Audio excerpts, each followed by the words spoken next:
Hello students, welcome back to very own YouTube channel concepts made easy. तो आज की इस वीडियो में हम करेंगे आपका कुछ MCQs related to your topic personality.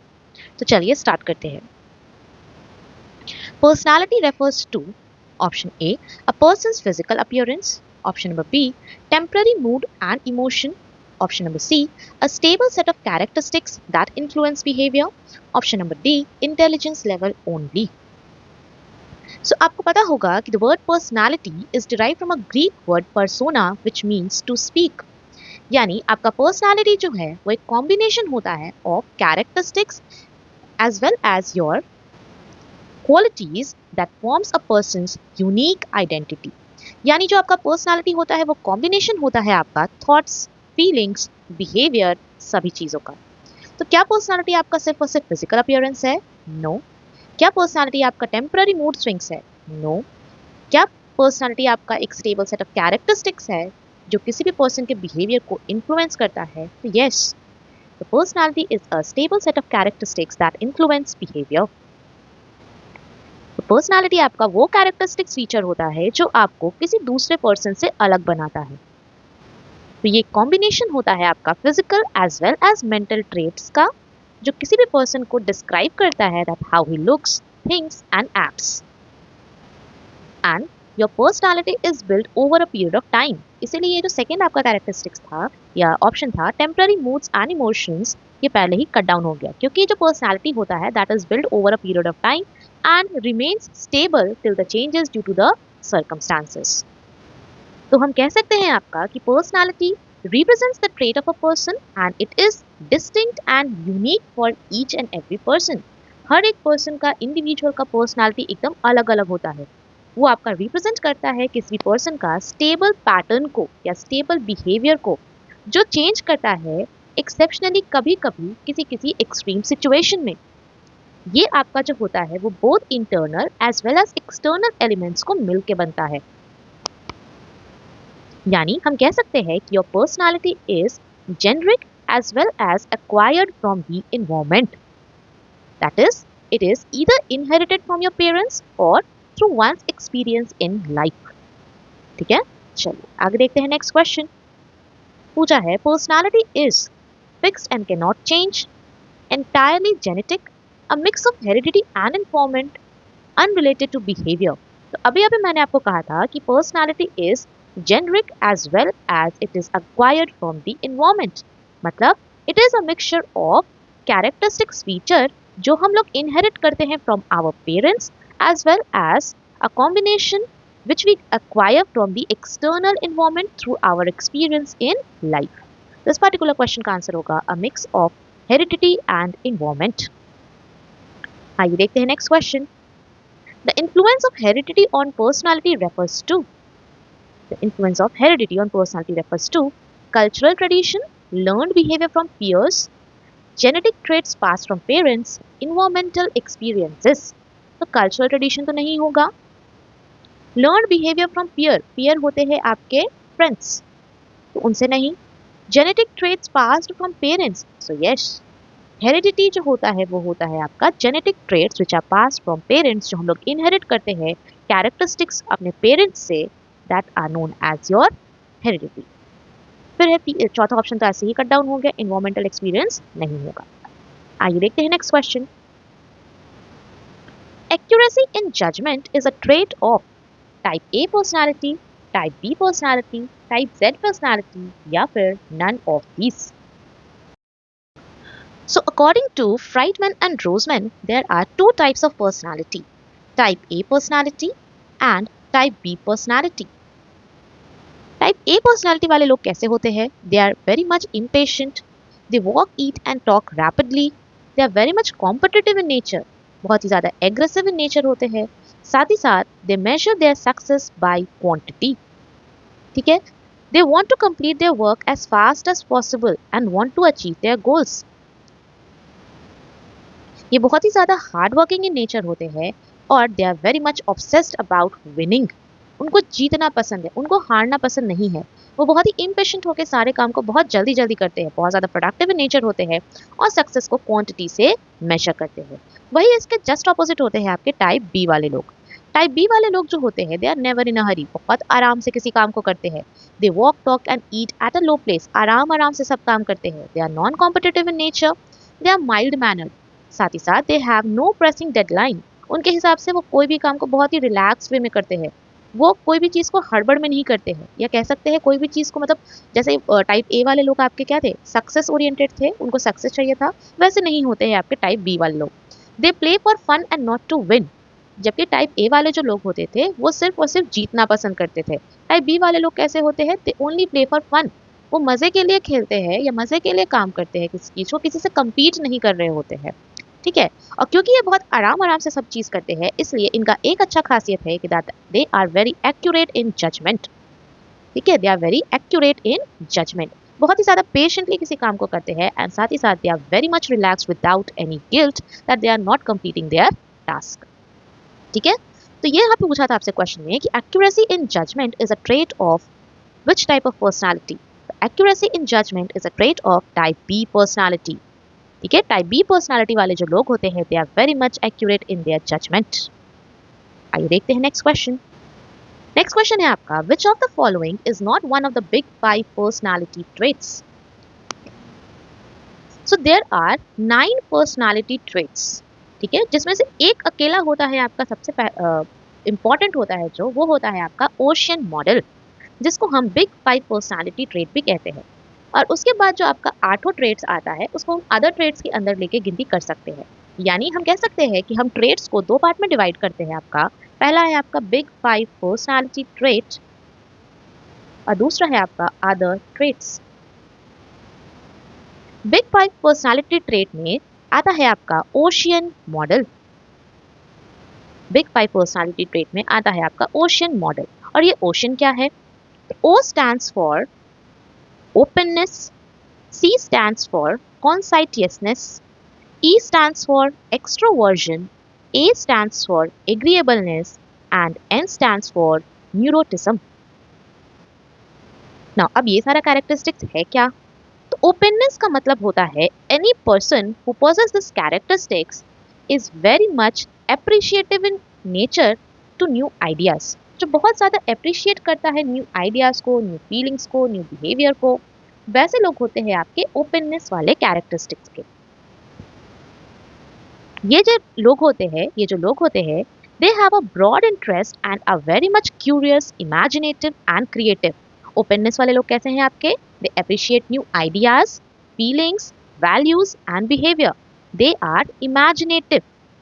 ठीक है, इसमें भी 2 टाइप हो जाएगा आपका, person with either high level of openness या फिर person with low level of openness. Now the person having high level of openness वो क्या करेंगे? वो लोग जो होंगे वो हमेशा ईगर रहेंगे नया नया आइडियाज को सुनने के लिए, साथ ही साथ नया नया आइडियाज के हेल्प से अपने ऑर्गेनाइजेशन में या अपने बिहेवियर में चेंजेस लाने के लिए रेडी रहेंगे। ठीक है, बहुत ज़्यादा इमेजिनेटिव रहेंगे, क्रिएटिव रहेंगे। वही the person with low level of openness वो न्यू आइडियाज को सुनने के लिए नहीं रहेंगे। They are less receptive to new ideas and less willing to change their mind. According to them वो जो कर रहे हैं वही सही है, नया नया आइडियाज को, नया नया थॉट्स को वो अपने काम में जगह नहीं देते हैं। ठीक है, तो सबसे पहला है आपका ओपननेस। ओपननेस क्या रेफर करता है? It refers to a person rigidity and range of interest. इसमें 2 तरह के लोग आ जाएंगे, person with high level of openness और person with low level of openness. जो पर्सन होंगे हाई लेवल ऑफ ओपननेस वाले वो अप्रिशिएट करेंगे नए नए आइडियाज को, साथ ही साथ they will always try to include these ideas. और वही जो होंगे आपके लो लेवल ऑफ ओपननेस वाले वो लेस रिसेप्टिव होंगे न्यू आइडियाज की तरफ, और साथ ही साथ they will be less willing to change their mind. ठीक है, नेक्स्ट है आपका कॉन्साइटियसनेस। कॉन्साइटियसनेस का मतलब होता है the ability of a person to exercise self discipline and self control in order to pursue and ultimately achieve their goals. मतलब कि it refers to the number of goals on which a person focuses his attention. एक time पे कितने goals पे कोई person focus कर रहा है वो रेफर करता है आपका कॉन्साइटियसनेस। वो किस प्रकार अपने लाइफ में सेल्फ डिसिप्लिन और सेल्फ कंट्रोल को लेके आ रहा है वो डिफाइन करता है आपका कॉन्साइटियसनेस। कॉन्साइटियसनेस में भी आपका 2 टाइप ऑफ लोग हो जाएंगे, person with high level of conscientiousness and person with low level of conscientiousness. Now the person who focuses with only few goals at a time, यानी कि person with high level of conscientiousness जो अपने जिंदगी में self discipline और self control को ला पा रहे हैं, they will be more organised, systematic, careful and disciplined. वो एक टाइम पे बहुत कम चीज़ों पे ध्यान दे रहे हैं, यानी they are very much focused. और अगर आप किसी चीज़ को बहुत ज़्यादा फोकस से करते हैं तो आप सक्सेस होने का आपका ज़्यादा चांस रहता है। ठीक है, वही a person with less conscientiousness tend to pursue many goals, एक साथ बहुत सारी चीज़ों को लेके चलते हैं, and they are more disorganised, careless, irresponsible and less self disciplined. ठीक है, यानी कॉन्साइटियसनेस रेफर करता है नंबर ऑफ गोल्स को जो आप एक टाइम पे लेके चल रहे हैं। अगर आप ज़्यादा फोकस्ड है, कम गोल्स को लेके चल रहे हैं, यानी आप है the person with high level of conscientiousness. वही कोई अगर पर्सन है जो बहुत ही ज़्यादा ढेर सारे गोल्स को एक साथ लेके चल रहा है, बहुत ज़्यादा डिसऑर्गेनाइज है, केयरलेस है, इररिस्पॉन्सिबल है, तो that person is very much less conscientiousness. ठीक है, तीसरा है आपका E stands for extroversion. Extroversion सभी को पता है what it means. It refers to the sociability and reflects the comfort level of a person with others. Now, a person with low score, यानी वैसे लोग जो एक्सट्रोवर्ट नहीं होते हैं, वो कैसे होंगे आपके? They will be quiet, reserved and more successful. And they should always work in research and development project. कौन से वाले लोग? The person with low extroversion. ठीक है, whereas people with high score जो बहुत ज़्यादा एक्सट्रोवर्ट होते हैं, they are very much outgoing, seek adventure and go along with the flow. They are more successful in working in sales activities and public relation. क्योंकि वो लोगों से बातचीत करना पसंद करते हैं। ठीक है, तो ये लोग आपका जो सेल्स एक्टिविटी है या पब्लिक रिलेशन बिल्डिंग एक्टिविटी है, ये सारी चीज़ों में ज़्यादा अच्छे होते हैं। ठीक है, तीसरा था एक्सट्रोवर्जन। चौथा है आपका एग्रीएबलनेस। एग्रीएबलनेस क्या होता है? It refers to the person's ability to get along with others. जो पर्सन बहुत ज़्यादा एग्रीएबल नेचर के होते हैं, they are cooperative in nature, forgiving in nature, understanding in nature. ठीक है, whereas the people who are low scorer जो agreeableness वाले नहीं होते हैं, they are uncooperative, suspicious and more competitive in nature. ठीक है, ये था आपका एग्रीएबलनेस। और लास्ट है आपका न्यूरोटिज्म। न्यूरोटिज्म क्या हो गया आपका? This particular trait is characterized by sadness, moodiness and emotional instability. इस particular trait में जो individuals high end पे होते हैं, they experience mood swings, anxiety and sadness. और वही low end वाले जो होते हैं, they are very much emotionally strong. ठीक है, और वो ज़्यादा पर्सन जो होते हैं, ऐसे पर्सन ज़्यादा रिलायबल होते हैं ऑर्गेनाइजेशन के लिए, जो न्यूरोटिज्म में होते हैं आपके स्ट्रॉन्ग एंड वाले। ठीक है, strong end as in they are very much low in this trait. Low in this trait है यानी कि उनका मूड जो है वो स्टेबल है, वो इमोशनली बहुत ही स्ट्रॉन्ग है। लेकिन वही हाई एंड वाले जो हो गए, they are very much tend to experience mood swings, anxiety and sadness. तो हमारे ऑर्गेनाइजेशन में कैसे लोग चाहिए? जो कि मेंटली स्टेबल है, यानी the person with low end in neuroticism is best for the organisation. तो ये है आपके 5 पर्सनालिटी ट्रेट्स। क्वेश्चन क्या पूछा था? Which of the following is not one of the big 5 personality trait? Openness, conscientiousness, agreeableness or intelligence? Answer होगा आपका option number D, intelligence. आइए देखते हैं next question. Dash may be defined as a degree to which a person believes that they are the master of their own fate. कौन सा ऐसा personality trait होता है which says that it is a belief that they are the master of their own fate? तो आपका एक और ऐसा कैरेक्टरिस्टिक्स होता है जो होता है locus of control. Locus of control कहता है it is a person believe that they are the master of their own fate, that whether they can do something or not. Locus of control भी आपका दो type का होता है, internal locus of control and external locus of control. Internal locus of control वाले जो लोग होते हैं, they believe that they are the master of their own fate. उनके हिसाब से जो भी वो कर रहे हैं वो उनके हिसाब से हो रहा है, उनके कारण हो रहा है।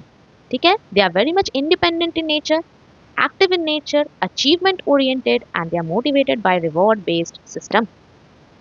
और एक्सटर्नल लोकस ऑफ कंट्रोल वाले जो लोग होते हैं, they believe that whatever happens in their life is due to luck or by chance. यानी उनके हिसाब से जो भी उनके लाइफ में होता है वो किस्मत से होता है या तो बाय चांस हो जाता है। ठीक है, तो अगर हम इस पर्टिकुलर क्वेश्चन में और ज़्यादा स्पेसिफिकली अगर बात करें तो यहाँ अगर ऑप्शन में आपका इंटरनल लोकस ऑफ कंट्रोल रहता तो ज़्यादा बेटर था, बट क्योंकि हम यहाँ पे बात कर रहे हैं that I believe that the master of their own fate, this particular question का आंसर होगा लोकस ऑफ कंट्रोल। इंट्रोवर्जन क्या हो गया? इंट्रोवर्जन क्या होता है? इंट्रोवर्ट वाले लोग वैसे लोग होते हैं जो लोगों से बातचीत करना पसंद नहीं करते हैं। They are shy, reserved, timid and quiet. Self monitoring क्या हो गया? तो सेल्फ मॉनिटरिंग होता है आपका the ability of an individual to adjust his behaviour to external environment. कोई भी पर्सन अपना बिहेवियर को एक्सटर्नल इन्वायरमेंट के साथ कैसे एडजस्ट करता है, that is your self monitoring.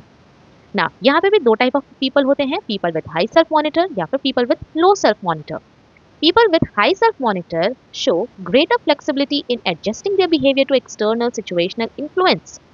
ऐसे लोग होते हैं जो ज़्यादा अटेंशन पे करते हैं on what others say and how others behave, and they will also change their behaviour in order to fit in different situations. यानी जो लोग हाई सेल्फ मॉनिटर वाले लोग होते हैं वो आसपास के सराउंडिंग को ज़्यादा ऑब्जर्व करते हैं, ठीक है, और वो अपने सराउंडिंग के हिसाब से खुद को बदलने का कोशिश करते हैं, खुद उस पर्टिकुलर सिचुएशन में फिट आने का कोशिश करते हैं। उनके मन में कुछ और होता है और वो बोलते कुछ और है, ठीक है, यानी वो डबल फेस्ड होते हैं। कौन? The people with high self monitor. और वही people with low self monitor वाले लोग कैसे होते हैं? They are the people who are less concerned with people and perceive them and will more be likely to act consistently। उनको आसपास के सराउंडिंग से कोई मतलब नहीं होता है, उनके मन में जो होता है वो वही बोल देते हैं। दूसरे लोग क्या सोचेंगे, क्या बोलेंगे, ये लोग वो उसको नहीं सोचते हैं, ठीक है। तो ये भी आप वन ऑफ द कैरेक्टरिस्टिक्स है, आपका पर्सनालिटी ट्रेट है ये, ठीक है। Self monitor, introversion, self esteem. Self esteem वाले लोग क्या हो गए आपके? तो सेल्फ एस्टीम होता है the degree of believe a person has for himself, ठीक है। Now, the extent to which a person believes that he or she is worthwhile and deserving individual। इसमें भी दो टाइप ऑफ लोग होते हैं, people with high self esteem and people with low self esteem. Now जब people with high self esteem वैसे लोग होते हैं जो और लोगों को इंस्पायर करते हैं, ठीक है, इंस्पायर करते हैं कि you should have confidence on your self. They seek responsibility, बहुत ज़्यादा ओपन माइंडेड होते हैं, ऑप्टिमिस्टिक इन नेचर होते हैं, आउटगोइंग कैरेक्टरिस्टिक्स के होते हैं। वही the people with low self esteem जो होते हैं, they does not inspire others and they lack initiative, introvert होते हैं, पेसिमिस्टिक होते हैं और क्लोज माइंडेड होते हैं, ठीक है। तो इस पर्टिकुलर क्वेश्चन का वैसे तो आंसर था आपका लोकस ऑफ कंट्रोल, लेकिन ये जो introversion, self monitoring, self esteem लिखा है, ये सारे भी आपके पर्सनालिटी ट्रेट्स हैं। सबसे पहला तो पर्सनालिटी ट्रेट था आपका ओशन मॉडल।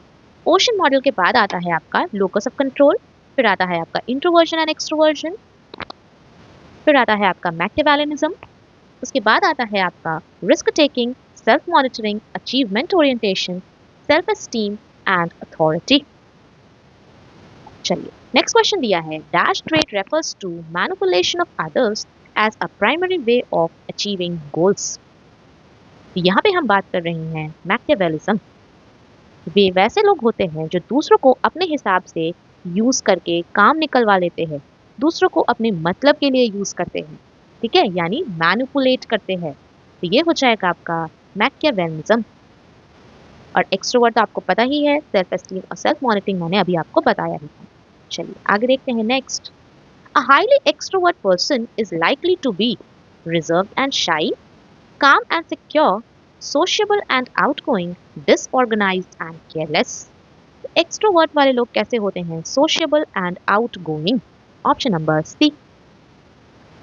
नेक्स्ट है आपका, dash type of trait are the most active and dominant trait in one's personality. तो यहाँ हम बात कर रहे हैं आपका थ्योरीज ऑफ पर्सनालिटी का, जो कि बहुत ही इंपॉर्टेंट होता है। तो थ्योरीज ऑफ पर्सनालिटी होता है आपका, 4 थ्योरी का हम बात करेंगे आपका। 4 थ्योरी में सबसे पहला थ्योरी है आपका ट्रेट थ्योरी, फिर है आपका टाइप थ्योरी,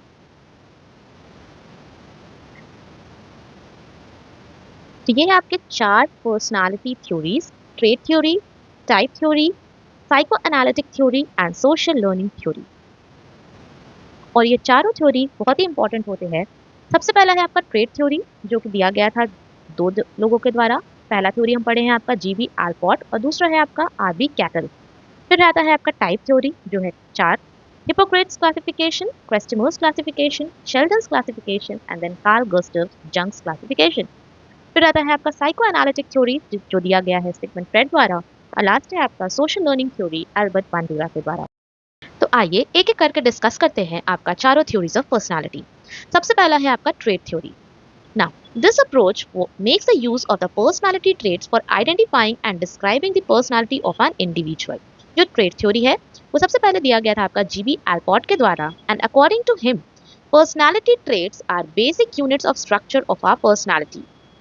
ठीक है, उन्होंने अपने कलीग्स के साथ मिलके कुछ 17,953 वर्ड्स को फाइंड आउट किया था जो पर्सनालिटी को डिफाइन करते हैं। उसके बाद after careful analysis and rejection of the words उन्होंने फाइनली सेलेक्ट किया 4,541 वर्ड्स विच डिफाइन पर्सनालिटी, और उन्होंने इस वर्ड्स को ही आपके 3 टाइप ऑफ पर्सनालिटी ट्रेट में डिवाइड किया। ठीक है, सबसे पहला था आपका कार्डिनल ट्रेट, दूसरा था आपका सेंट्रल ट्रेट, और तीसरा था आपका सेकेंडरी ट्रेट। यानी जीबी एल्पॉट ने आपका 3 टाइप ऑफ ट्रेट को डिफाइन किया है, cardinal trait, central trait and secondary trait. According to him cardinal trait वैसे ट्रेट होते हैं जो किसी भी पर्सन में बहुत ही ज्यादा एक्टिव एंड डोमिनेंट ट्रेट होते हैं, वो किसी भी पर्सन में 1 या 2 से ज्यादा फाइंड नहीं होते हैं।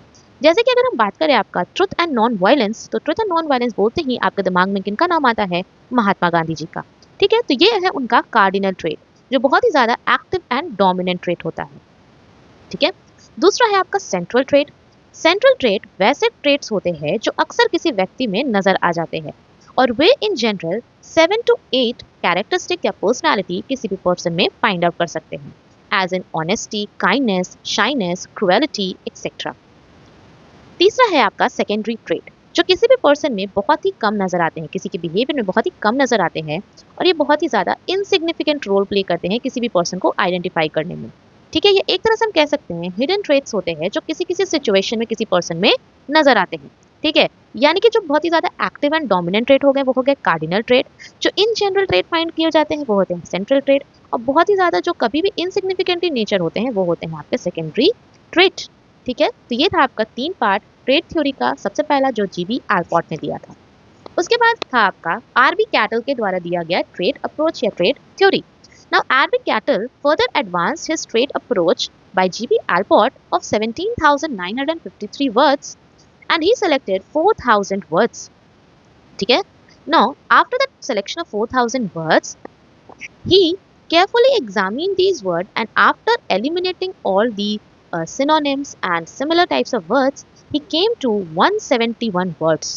और उन 171 words को उन्होंने नाम दिया आपका trait element। 171 वर्ड्स, और उन्होंने नाम दिया उसको ट्रेट एलिमेंट। ठीक है, उसके बाद इस 171 वर्ड से उन्होंने 35 ग्रुप्स बनाया, 35 ग्रुप्स को फॉर्म किया, और उन ग्रुप्स का नाम रखा सरफेस ट्रेट। Surface trait. उसके बाद उन सरफेस ट्रेट वाले वर्ड से भी उन्होंने बहुत सारे वर्ड्स को रिमूव किया on the basis of overlapping या सिमिलर थे जो, और उसके बाद वो आए कुछ वर्ड्स पे जिसको उन्होंने नाम दिया सोर्स ट्रेट।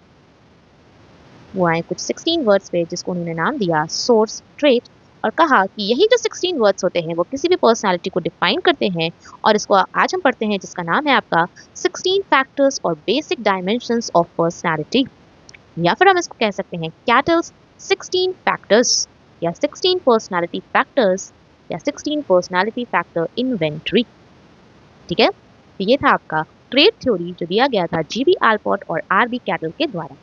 उसके बाद अगर हम बात करें आपका टाइप थ्योरी, तो टाइप थ्योरी में आपका 4 टाइप ऑफ थ्योरी आ जाता है, जो सबसे पहला है आपका हिप्पोक्रेट्स क्लासिफिकेशन, दूसरा हो जाता है आपका क्रेस्टमर्स क्लासिफिकेशन, तीसरा हो जाता है आपका शेल्डन्स क्लासिफिकेशन, और चौथा हो जाता है आपका कार्ल गस्टव्स क्लासिफिकेशन।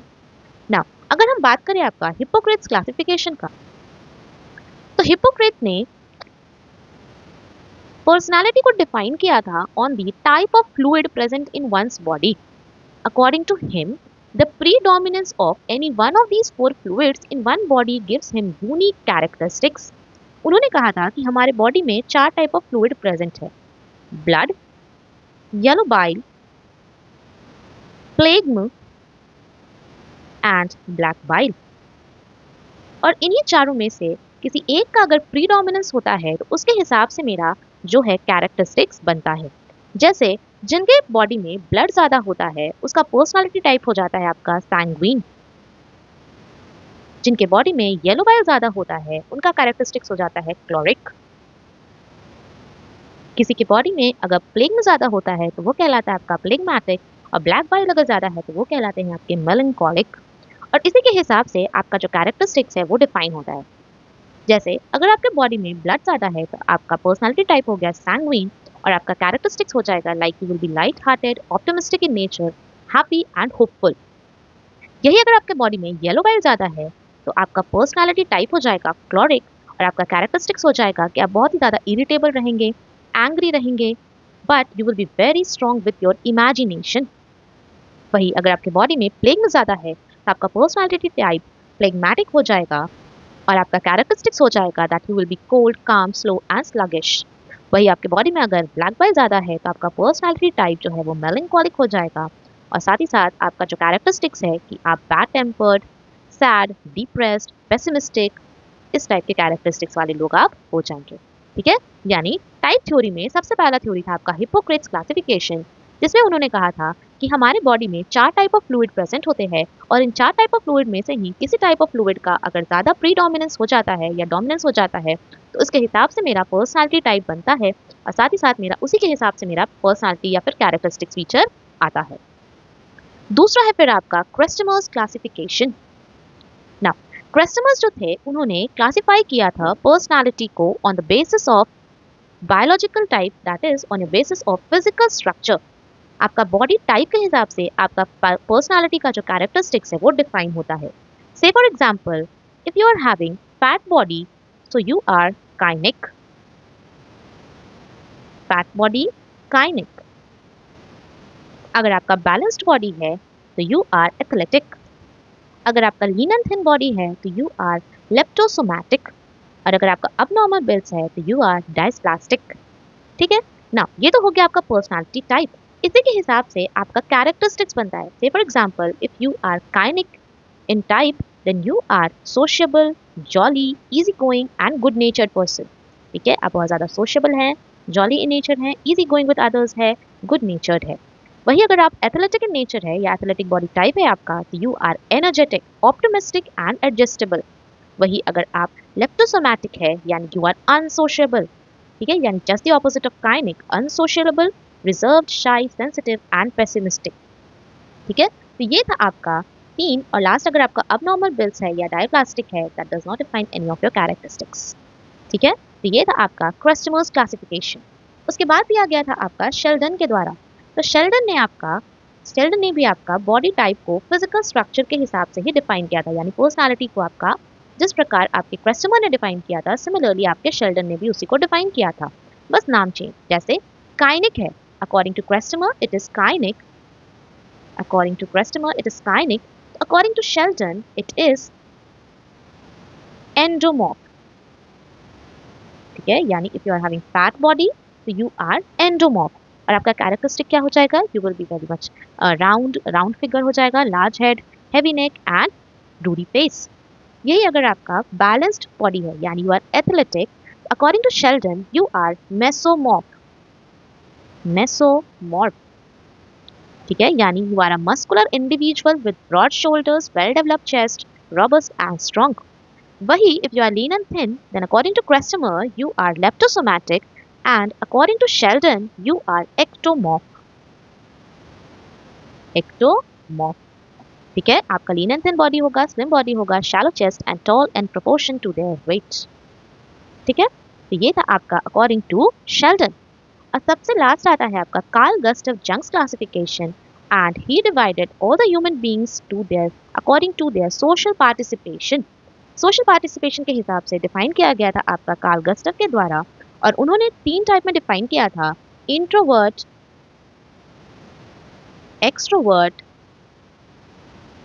और एम्बीवर्ट। एम्बीवर्ट, इंट्रोवर्ट वाले लोग कैसे होते हैं, जिनको लोगों से मिलना जुलना पसंद नहीं होता है, जो अपने में रहते हैं, दे आर वेरी मच शाई, टिमिड, काम इन नेचर। वही आपके एक्सट्रोवर्ट वाले लोग कैसे होते हैं, जो बहुत ज़्यादा सोशल इन नेचर होते हैं, they like to go along with the flow. ठीक है, और एम्बीवर्ट क्या हो गया, it is a mixture of introvert and extrovert. इन दोनों का मिक्सचर जिसमें इन दोनों के कैरेक्टर्स फाइंड आउट होते हैं वो कहलाते हैं आपके एम्बीवर्ट। ये था आपका दूसरा टाइप ऑफ थ्योरी जो कि था आपका टाइप थ्योरी, जिसमें हमने 4 पढ़ा।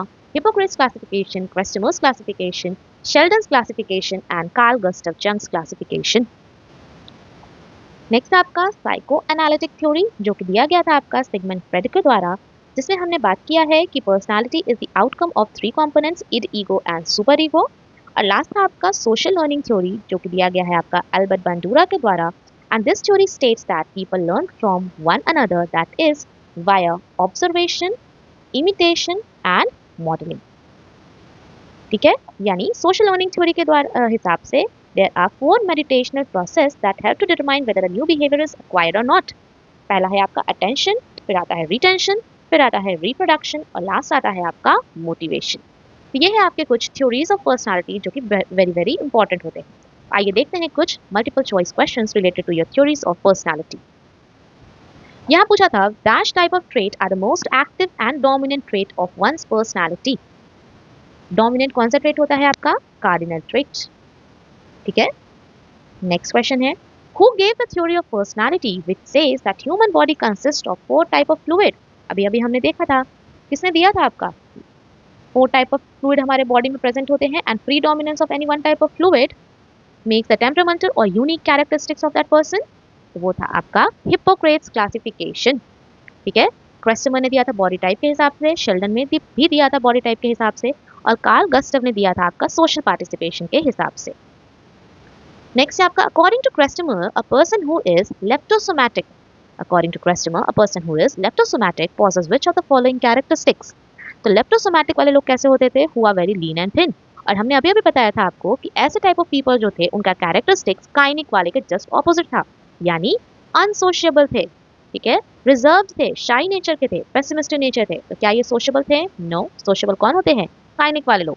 एनर्जेटिक थे? नो, एनर्जेटिक भी नहीं थे, वो तो एथलेटिक वाले लोग होते हैं। एडजस्टेबल? नो, एडजस्टेबल भी नहीं होते, वो तो एथलेटिक वाले लोग होते हैं, तो they are reserved. Next, according to Sheldon a person who is having a fat body is known by which name. Sheldon के हिसाब से a person having a fat body is known by which name? वो हो जाएगा आपका endomorph. ठीक है, mesomorph क्या हो गया आपका? मेसोमॉर्फ हो गया आपका एथलेटिक बॉडी टाइप। एक्टोमॉर्फ हो गया आपका लेप्टोसोमैटिक यानी लीन एंड थिन, और एंडोमॉर्फ होता है आपका काइनिक वाले लोग जो कि हो गए आपके हैविंग फैट बॉडी। डायप्लास्टिक यानी एबनॉर्मल बिल्स। नेक्स्ट है आपका psychoanalytic theory is based on the assumptions of. किसके अजम्पशंस पे बेस्ड है? Carl Rogers, Sigmund Freud, Maslow, Alderfer. तो ये हो जाएगा आपका सिगमंड फ्रेड। ठीक है, जिसमें हमने पढ़ा है आपका id, ego and super ego होता है। नेक्स्ट है आपका social learning theory was given by whom? Albert Bandura, Alderfer, Maslow या फिर ब्लूम। तो social learning theory was given by Albert Bandura और इसके हिसाब से पीपल लर्न थ्रू ऑब्जर्वेशन। ठीक है, पीपल लर्न थ्रू ऑब्जर्वेशन, और ये सारे ऑब्जर्वेशन को लर्न करने के बाद हम ये कैसे पता करेंगे कि ये जो पर्सन ने लर्न किया है वो उसको अपने लाइफ में लाया है या नहीं? तो उसके लिए 4 मेडिटेशनल प्रोसेस होता है, attention, retention, reproduction and motivation. ठीक है, तो इनसे हम पता करते हैं कि whether the person has acquired new behaviour और नॉट। सोशल लर्निंग थ्योरी कहता है कि पर्सन जो है वो लर्न करता है अपने सराउंडिंग से, what he observes he imitates. ठीक है, तो ये दिया गया था आपका एल्बर्ट बंडूरा के द्वारा। चलिए, तो उम्मीद करते हैं अब आपको पर्सनालिटी में कोई डाउट नहीं है। आप इजीली बता सकते हैं कि what are the various theories of personality, personality traits क्या क्या है। ठीक है, साथ ही साथ what are the various characteristics that affect personality. चलिए, इसी के साथ फिर मिलते हैं एक नए वीडियो में कुछ नए MCQs के साथ। तब तक के लिए कीप स्टडीइंग। Thank you.